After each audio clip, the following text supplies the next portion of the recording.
परमात्मा की वाणी सुनने वाले सभी वाणी प्रेमियों को मेरा हरिओम।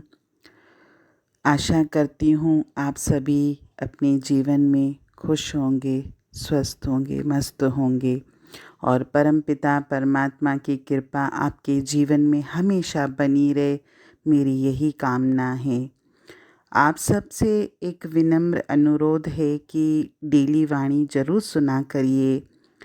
मैं जानती हूँ कि आपके जीवन में बहुत सारे कार्य हैं, क्योंकि इस वक्त हम सब ने अपने जीवन के दायरे को बहुत आगे बढ़ा दिया है, इसलिए हर व्यक्ति बहुत व्यस्त हो गया है।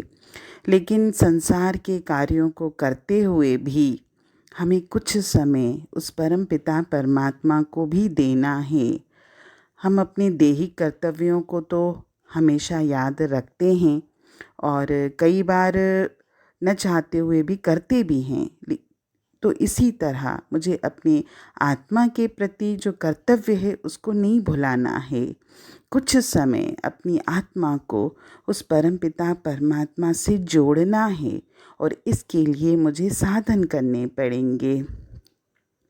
वाणी परमात्मा से जुड़ने का एक साधन है, इसीलिए थोड़ी सी कोशिश करके थोड़ा सा समय ज़रूर निकाला करिए और वाणी ज़रूर डेली सुना करिए।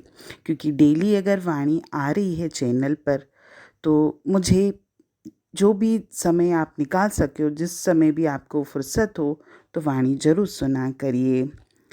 आज की वाणी में एक छोटी सी लेकिन बहुत अच्छी सत्य कहानी है।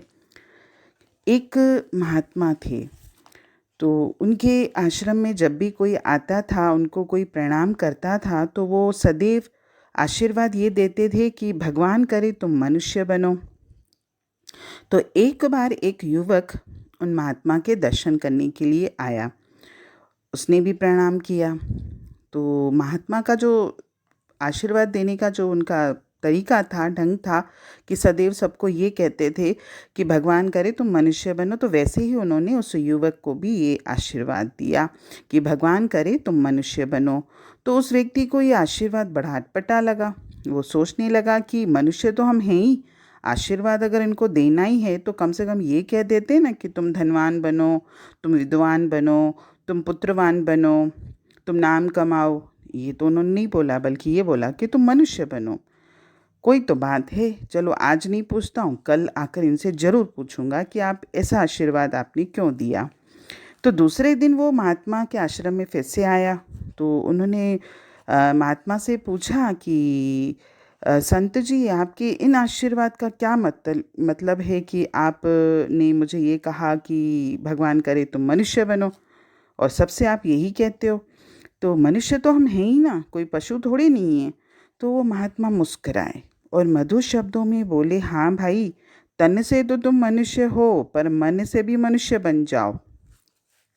क्योंकि सारा दिन चींटियों की तरह तुम धन इकट्ठा करने के लिए दौड़ते हो और जब कुछ धन इकट्ठा हो जाता है तो सर्प की तरह फन फैलाकर उस पर बैठ जाते हो। कोई छोटी मोटी कुर्सी मिल जाती है तो बकरे की तरह में करने लग जाते हो और जरा सा किसी भी कारण से तुम्हें भय हुआ तो भीगी बिल्ली बन जाते हो और जरा सी बात, सामान्य सी बात पर भी अगर किसी ने कुछ भी बोला तो कुत्ते की तरह भौं भौं करने लगते हो। तो बताओ बंधु, तुम्हें क्या कहा जाए?